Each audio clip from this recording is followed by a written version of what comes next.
मैं आपका भाई दोस्त educator of economics love Kaushik स्वागत करता हूं आपका कॉमर्स वाला पे।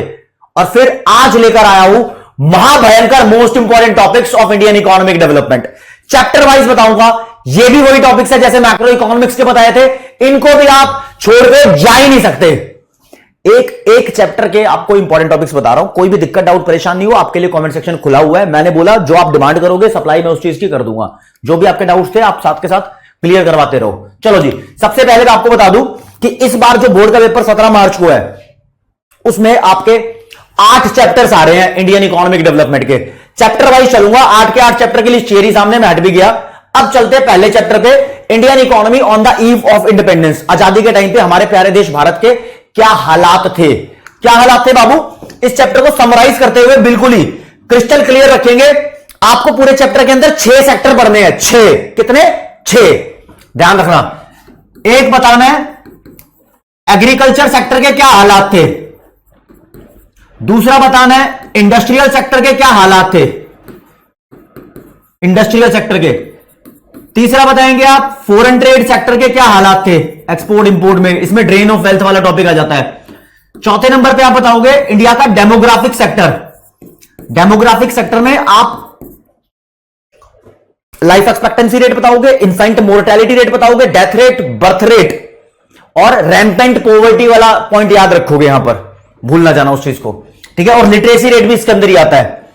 फिर हमारा occupational structure, the important question बोलूंगा इसको, ऑक्यूपेशनल स्ट्रक्चर। इसके अंदर एक लाइन लिखना सब बच्चे भूल जाते हैं, डिस्ट्रीब्यूशन तो बता देते हैं कि प्राइमरी सेक्टर में कितने काम कर रहे थे, सेकेंडरी में कितने काम कर रहे थे, टर्शरी में कितने काम कर रहे थे, लेकिन इसके बारे में यह लिखना भूल जाते हैं कि अनबैलेंस्ड ऑक्यूपेशनल स्ट्रक्चर था उस टाइम पे और रीजनल वेरिएशंस थी। रीजनल वेरिएशन वाला point is important.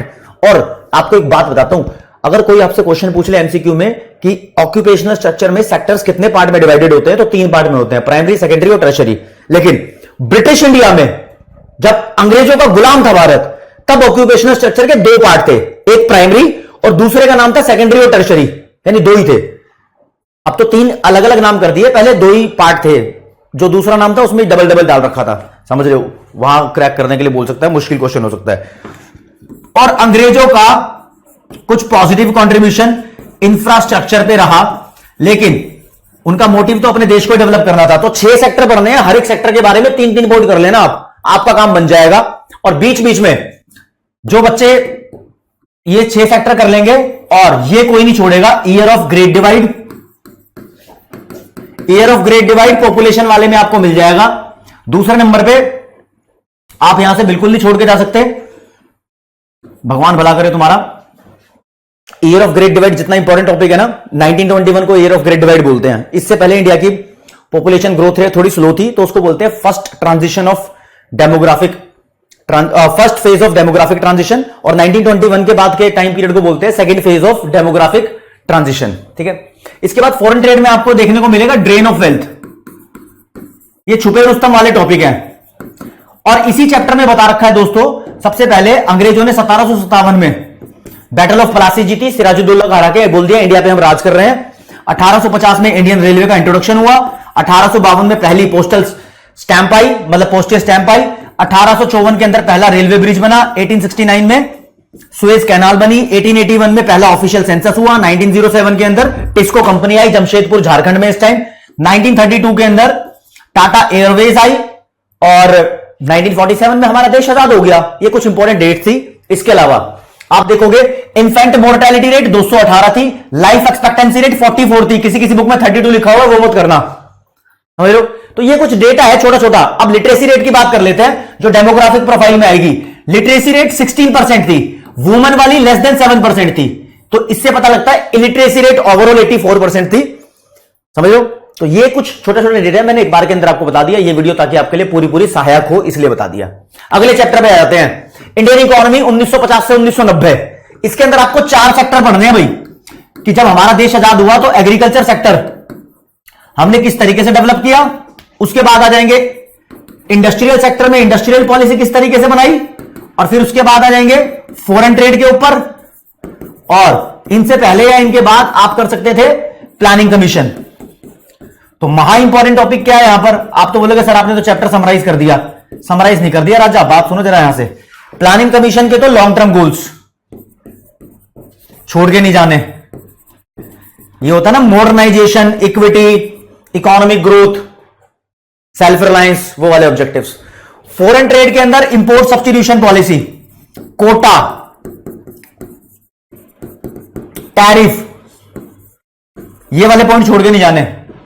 Industrial sector के अंदर आईपीआर 1956 की फीचर्स, बच्चे क्या करते हैं यहां पर आईपीआर 1956 के फीचर याद कर लेते हैं, बोलते हैं कि इंडस्ट्री को 3 पार्ट में क्लासिफाई किया हुआ था, category A, category B, category C, इतना लिख के आ जाते हैं। बाबू वो एक पॉइंट है, 3 फोल्ड क्लासिफिकेशन। इसके बाद यहां पर यह भी लिखना है कि जो भी बैकवर्ड एरिया, रिमोट एरिया के अंदर अपनी इंडस्ट्री खोलेगा, सरकार ने बोला था उसको टैक्स कंसेशन या फिर सब्सिडीज दी जाएगी। तीसरा, कोई भी इंडस्ट्री खोलेगा उसको लाइसेंस लेना कंपलसरी होगा। यह लाइन जरूर लिखनी है, अलग अलग पॉइंट बनते हैं। एग्रीकल्चर सेक्टर के अंदर तुम ज्यादा चीज जो याद करोगे, लैंड रिफॉर्म्स और green revolution. Green revolution in detail आपको पता होना चाहिए, ठीक है जी। आगे बढ़ते हैं, chapter number 3, economic reform since 1999 और 1991। इसको एलपीजी पॉलिसी बोल लो, लिबरलाइजेशन, प्राइवेटाइजेशन, ग्लोबलाइजेशन। इसके अंदर सबसे इंपॉर्टेंट, महाभयंकर इंपॉर्टेंट क्वेश्चन मैं बोलूंगा, need of economic reforms. Need क्या थी इकोनॉमिक रिफॉर्म्स की, यह बड़े क्वेश्चन में आता है, ठीक है। Critical appraisal of LPG policy, critical appraisal मतलब प्लस माइनस पॉइंट बताओ इसके। अब दिन सही रहे तो इजी क्वेश्चन पूछ लेगा, critical appraisal of LPG policy. दिन खराब रहे तो आपसे पूछेगा एग्रीकल्चर सेक्टर 1991 की जो पॉलिसी थी, न्यू इकोनॉमिक पॉलिसी, उसमें एडवर्सली अफेक्टेड रहा, क्यों? एग्रीकल्चर सेक्टर का स्पेशल क्वेश्चन आ जाएगा। थर्ड नंबर पे कोई भी टॉपिक पूछ सकता है, measures of liberalisation, privatisation, globalisation, मतलब इनके अंदर का माल क्या था, कौन कौन से रिफॉर्म इनके अंदर हुए, ये तो बनता ही क्वेश्चन है, ठीक है जी। एक क्वेश्चन आउटसोर्सिंग का, ग्लोबलाइजेशन के बाद दिया हुआ है कि इंडिया इतनी फेवरेट डेस्टिनेशन क्यों है, आउटसोर्सिंग में किस किस सर्विस की आउटसोर्सिंग होती है, और कुछ लोग कह रहे हैं कि आउटसोर्सिंग से इंडिया को नुकसान हो रहा है, तो क्यों हो रहा है, मतलब इंडिया जैसी डेवलपिंग कंट्रीज को नुकसान हो रहा है। तो इसके ऊपर 2-2, 3-3 पॉइंट्स करने, कुछ भूल नहीं जाना, इसके ऊपर बड़े इंपॉर्टेंट है। WTO के फुल फॉर्म कर लेना, 1995 में एस्टैब्लिश हुआ था, इससे पहले 1948 में GATT, general agreement on tariff and trade होती थी। तो ये चीजें आपको बहुत जरूरी याद करनी। इसमें 1 जुलाई 2017 को GST भी आया, गुड्स एंड सर्विस टैक्स। ये टैक्स रिफॉर्म में है, लिबरलाइजेशन के मेजर्स में, मेजर्स के अंदर इसके पॉइंट्स लिखते हैं। अगले पे आते हैं, ये आपका चैप्टर नंबर 4 है, ह्यूमन कैपिटल फॉर्मेशन। दोस्तों ह्यूमन कैपिटल फॉर्मेशन में सबसे इंपॉर्टेंट नंबर 1 पे role of human capital formation, role of human capital formation, short में HCF लिख दिया मैंने। Importance of human capital formation बोल सकते हो। दूसरे पे इसके sources of human capital formation. तीसरे पे प्रॉब्लम्स, ह्यूमन कैपिटल फॉर्मेशन होने में क्या क्या दिक्कत आ रही है। चौथे नंबर पे फिजिकल कैपिटल और ह्यूमन कैपिटल में क्या अंतर होता है। ये 4 क्वेश्चन प्रिपेयर कर जाओगे, दिन इजी रहे तो यहां से क्वेश्चन आएगा, दिन मुश्किल रहे तो आपसे पेपर में आजकल ट्रेंडिंग क्वेश्चन है, रिलेशनशिप पूछ रहा है, ह्यूमन कैपिटल फॉर्मेशन और इकोनॉमिक ग्रोथ में क्या रिलेशन है, ह्यूमन कैपिटल फॉर्मेशन और ह्यूमन डेवलपमेंट में क्या रिलेशन है, वो रिलेशन पूछ रहा है। तो यहां मैं सिर्फ रिलेशन लिख देता हूं, relation between human capital formation and economic growth, या फिर human capital formation and economic development. ये रिश्ता क्या कहलाता है, ये रिश्ता क्या कहलाता है। तो ये रिश्ता बताना आपको क्या कहलाता है इनके बीच का। अगला चैप्टर आपका रूरल डेवलपमेंट है। रूरल डेवलपमेंट की तैयारी जब करोगे आप तो पहला ही क्वेश्चन आपके सामने बनेगा कि रूरल एरिया के अंदर की इश्यूज क्या क्या चल रहे हैं, क्या क्या प्रॉब्लम चल रही है। फिर आप एग्रीकल्चरल मार्केटिंग की प्रॉब्लम देखोगे, एग्रीकल्चरल मार्केटिंग में। अब यहां से मुझे फेवरेट क्वेश्चन लगता है, एक तो इसके इश्यूज हैं, क्या क्या इश्यूज चल रहे हैं, चैलेंजेस क्या क्या है इसके सामने। फिर दूसरे नंबर पे गवर्नमेंट मेजर्स आता है, ये इंपॉर्टेंट क्वेश्चन मुझे लगता है। गवर्नमेंट ने क्या किया, रेगुलेटेड मार्केट्स बनाई है, कोऑपरेटिव मार्केटिंग सोसाइटीज बनाने का मौका दिया, कुछ पॉलिसी मेजर्स हैं, एमएसपी और पब्लिक डिस्ट्रीब्यूशन सिस्टम जैसी चीजें यहां पर गवर्नमेंट ने लॉन्च की, तो दिस इज वेरी इंपॉर्टेंट बनता है। थर्ड नंबर पे यहां से आप करके जाओगे डाइवर्सिफिकेशन का क्वेश्चन। डाइवर्सिफिकेशन के बेनिफिट्स क्या है? सस्टेनेबल डेवलपमेंट को प्रमोट करता है, एम्प्लॉयमेंट बढ़ती है ना, मोर वैरायटी ऑफ करियर ऑप्शंस हो जाते हैं, मतलब अर्निंग ऑप्शंस यहां पर हो जाते हैं। डाइवर्सिफिकेशन कोई नहीं छोड़ के जा सकता। फिर ऑर्गेनिक फार्मिंग का प्योर 4 से 6 नंबर का क्वेश्चन आ सकता है। इसकी मेरिट्स और डीमेरिट्स, डीमेरिट्स तो कम है, मेरिट्स ज्यादा है। ऑर्गेनिक फार्मिंग इसी चैप्टर के अंदर है। फिर यार रूरल क्रेडिट में इस बार के सीबीएसई सैंपल पेपर में दिया हुआ है, रूरल बैंकिंग को क्रिटिकली अप्रेज करो। यानी क्रिटिकल अप्रेजल अगर किसी चीज का है तो उसकी बुराई नहीं करनी, हमेशा 1-2 पॉइंट उसके भलाई के भी देने हैं। तो 1-2 पॉइंट पॉजिटिव, बाकी सारे पॉइंट नेगेटिव कर सकते हो। 4 नंबर का आया है तो 2 पॉजिटिव 2 नेगेटिव कर सकते हो, इससे बड़ा क्वेश्चन बनेगा भी नहीं। फिर इंस्टीट्यूशनल और non institutional source of credit is also important. अब इस चैप्टर में यह मत भूल जाना कि 1982 में नाबार्ड स्टैब्लिश हुआ था, 1975 में रीजनल रूरल बैंक स्टैब्लिश हुए थे, और सेल्फ हेल्प ग्रुप के द्वारा जो भी क्रेडिट के प्रोविजन है उसको माइक्रो क्रेडिट प्रोग्राम बोलते हैं। ये छोटे छोटे फैक्ट्स है। तनवा की फुल फॉर्म मत भूल जाना भाई, 1 नंबर में तड़पा सकती है पेपर में आ गई तो। तमिलनाडु वुमेन इन एग्रीकल्चर, ये इसी चैप्टर के अंदर दिया हुआ है, तो इंपॉर्टेंट क्वेश्चन है। ओके, आगे बढ़ते हैं। एम्प्लॉयमेंट ग्रोथ एंड इनफॉर्मलाइजेशन या फिर अदर इश्यूज इस चैप्टर के अंदर है, तो मैं एम्प्लॉयमेंट ही छोटा सा नाम लिखकर लाया हूं ताकि आपको अच्छा लगे। इसके अंदर सबसे पहले कैजुअलाइजेशन ऑफ वर्कफोर्स क्या होता है, तो टोटल वर्कफोर्स के अंदर कैजुअल वर्कर्स की संख्या का बढ़ना कैजुअलाइजेशन होता है। ठीक है जी। दूसरे नंबर पे इनफॉर्मलाइजेशन ऑफ वर्कफोर्स क्या होता है, तो पूरी वर्कफोर्स के अंदर इनफॉर्मल वर्कर्स का, इनफॉर्मल सेक्टर का बढ़ना, इनफॉर्मलाइजेशन या shifting of workforce from formal sector to informal sector. बड़े इजी छोटे छोटे क्वेश्चन है लेकिन बनते हैं भाई इस चैप्टर के लिए। जॉबलेस ग्रोथ क्या होती है, जब जीडीपी तो बढ़े लेकिन करियर अपॉर्चुनिटीज, एम्प्लॉयमेंट अपॉर्चुनिटीज ना बढ़े उसके बराबर, तो जॉबलेस ग्रोथ होती है। फिर टाइप्स ऑफ अनएम्प्लॉयमेंट आपको 3 ही करनी है, सारी नहीं करनी। इस चैप्टर के हिसाब से 3 टाइप ऑफ अनएम्प्लॉयमेंट करनी है आपको। करनी है सीजनल अनएम्प्लॉयमेंट और डिस्गाइज्ड अनएम्प्लॉयमेंट, और एक करनी है स्ट्रक्चरल अनएम्प्लॉयमेंट। ठीक है, ये 3 ही करनी है, सीजनल, डिस्गाइज्ड और स्ट्रक्चरल अनएम्प्लॉयमेंट। ठीक है। 5वें नंबर पे गवर्नमेंट मेजर्स, सरकार ने क्या किया, नरेगा जैसी पॉलिसी बनाई है। बच्चे क्या करते हैं, पेपर में आ जाता है क्वेश्चन, गवर्नमेंट ने कौन कौन से मेजर लिए हैं अनएम्प्लॉयमेंट को दूर करने के लिए, भाई बता देते हैं। अब राजा, एक डायरेक्ट मेजर्स हैं, एक इनडायरेक्ट मेजर्स हैं। जो ऐसे करके लिखते हैं आंसर, उसको पूरे नंबर मिलते हैं। डायरेक्ट मेजर मतलब सरकार अपनी कंपनी के अंदर नौकरियां रिक्रूटमेंट दे रही है पब्लिक सेक्टर एंटरप्राइज में, ये मेजर गवर्नमेंट ने लिया। इनडायरेक्ट में उसने बहुत सारी पॉलिसी बनाई है और ये ओपन मार्केट में प्राइवेट फर्म से परचेज भी करती है, तो प्राइवेट फर्म के एम्प्लॉयज भी बने रहते हैं। मेन बात ये है। ठीक है। 6ठे नंबर का क्वेश्चन बोलूंगा, फॉर्मल सेक्टर और इनफॉर्मल सेक्टर में क्या अंतर होता है, formal versus informal employment sector. Formal sector में 10 या 10 से ज्यादा लोग काम करते हैं, इनफॉर्मल में 10 से कम काम करते हैं। फॉर्मल सेक्टर में गवर्नमेंट लॉज का बेनिफिट मिलता है, सोशल सिक्योरिटी बेनिफिट्स मिलते हैं और दूसरे बेनिफिट्स मिलते हैं, ट्रेड यूनियन बन सकती है। ऐसा नहीं होता इनफॉर्मल सेक्टर में। आगे बढ़ते हैं जी, इन्वायरमेंट का टॉपिक है। तो यहां तो बनता है एसिमिलेशन कैपेसिटी, एब्जॉर्प्टिव कैपेसिटी बोलते हैं इसका क्वेश्चन। रैंक 1 क्वेश्चन है। दूसरे पे कैरिंग कैपेसिटी,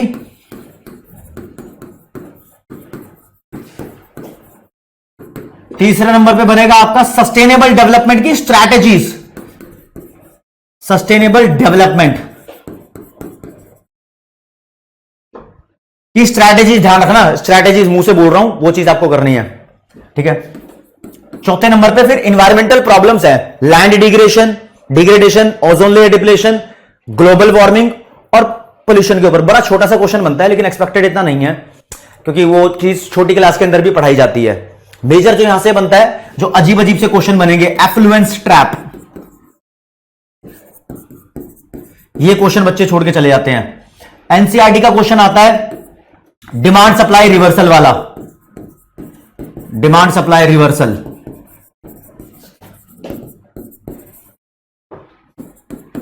क्वेश्चन यहां से बन सकता है तुम्हारा कि मिसयूज और ओवर यूज ऑफ रिसोर्स के एग्जाम्पल दो।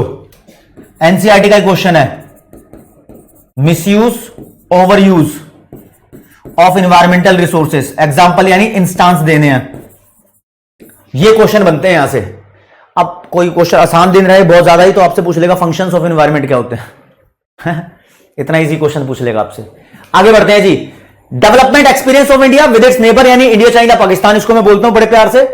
यहां पर जो आपके इंपॉर्टेंट क्वेश्चन बनेंगे, यानी जो आप छोड़ के ही नहीं जाओगे किसी भी हालत में, एक चाइना के अंदर ग्रेट लीप फॉरवर्ड, और इसके बाद ग्रेट प्रोलेटेरियन कल्चरल रेवोल्यूशन हुआ था 1966 से 1976 तक। अच्छा, ये बताने से पहले एक दो डेट बता दो पहले। यहां पर देखो, सेंट्रल पोल्यूशन कंट्रोल बोर्ड बना 1974 को, इन्वायरमेंटल प्रोटेक्शन एक्ट आया 1986 को, 1987 में मॉन्ट्रियल प्रोटोकॉल बना था ओजोन लेयर डिप्लेशन को कंट्रोल करने के लिए। ये बात ध्यान रखना, ठीक है। रूरल डेवलपमेंट के अंदर भी हमने यहां पर एक डेट मिस कर दी थी कि 1970 में व्हाइट रेवोल्यूशन स्टार्ट हुआ था और 1991 से 2003 तक चला था गोल्डन रेवोल्यूशन। ये बात भी यहां ध्यान रखनी थी, तो डेट वगैरह भी भाई बड़ी इंपॉर्टेंट है। और यहां पर एम्प्लॉयमेंट वाले में नरेगा, मरेगा नहीं नरेगा 2005, इसको एम नरेगा भी बोल देते हैं, कोई दिक्कत नहीं है। ये चला था, बीच बीच में थोड़ी थोड़ी इंपॉर्टेंट चीजें आपको ध्यान देनी चाहिए। ये 1958 में स्टार्ट हुआ था। दूसरे नंबर पे economic reforms in China, economic reforms in China, जिसके अंदर हम लिखेंगे डुअल प्राइसिंग पॉलिसी थी, स्पेशल इकोनॉमिक जोन बनाए, 2 फेज में रिफॉर्म लॉन्च हुआ, 1978 में हुए थे सब कुछ। अब आ जाओ, जो बच्चा छोड़ के चला जाता है, इस चैप्टर के एंड में दिया हुआ है लिबर्टी इंडिकेटर्स, लिबर्टी इंडिकेटर वाला टॉपिक। बीच में बच्चे बोल रहे हैं कि सर टेबल वाले क्वेश्चन सॉल्व करने में प्रॉब्लम हो रही है। बाबू, सबको बता रखा है, टेबल वाले क्वेश्चन की अलग से वीडियो बना रखी है, आप जाकर देखोगे चैनल पे आपको मिल जाएगी। रीसेंट वीडियो अपलोड की हुई थी, 10 एक दिन हुए होंगे। और जो बच्चे बोल रहे हैं असर्शन रीजनिंग वाला क्वेश्चन सॉल्व करने में प्रॉब्लम आ रही है, तो असर्शन रीजनिंग की भी महाभयंकर टेक्निक बना रखी है, स्पेशल टेक्निक, कि उस क्वेश्चन को कैसे सॉल्व करते हैं, किसी भी सब्जेक्ट का हो, उसकी भी वीडियो अपलोड कर रखी है। तो प्लीज आप जाकर देखो, चैनल के अंदर ढूंढ लो, प्लेलिस्ट में कहीं ना कहीं आपको मिल जाएगी।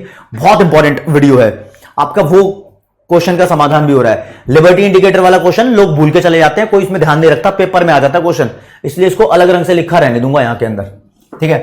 फिर इंडिया चाइना पाकिस्तान में किसी भी तरीके की कंपैरिजन, किसी भी इंडिकेटर में, या फिर कॉमन स्ट्रैटेजी क्या थी इन तीनों देशों की। अब इन तीनों देशों में इकोनॉमिक प्लानिंग स्टार्ट हुई, इंडिया में 51 में, चाइना में 53 में, पाकिस्तान में 56 में। तीनों देश के अंदर रिफॉर्म हुए, चाइना में 78 में, पाकिस्तान में 88 में, इंडिया में 91 में।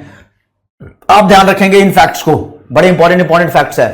चाइना के अंदर 1 चाइल्ड पॉलिसी 1979 में शुरू हुई और 2016 में खत्म हो गई। 2016 के अंदर चाइना के अंदर अब 2 चाइल्ड पॉलिसी चल रही है, जो आपको ध्यान रखनी पड़ेगी। और नाना करते हुए आपको बात बताऊं, चाइना के अंदर कम्यून सिस्टम बनाया गया था ग्रेट लीप फॉरवर्ड के टाइम पर, इंडस्ट्रियलाइजेशन करने की कोशिश की थी, हर घर के पीछे इंडस्ट्री बनाने की कोशिश की थी।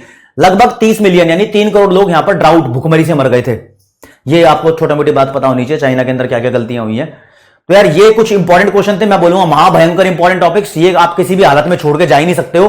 और तैयारी ऐसी ताबड़तोड़ चलनी चाहिए। आपको अब सब्जेक्ट वाइज क्वेश्चन मिलने शुरू हो जाएंगे, टॉप 100 एमसीक्यूज, वो भी बड़े रेलेवेंट क्वेश्चन होंगे एग्जाम से, और महामैराथन आपके सामने पेश की जाएगी। मतलब तैयारी के अंदर कोई कमी नहीं छोड़ रहे हैं। अब जय हिंद, जय भारत, नमस्कार, धन्यवाद।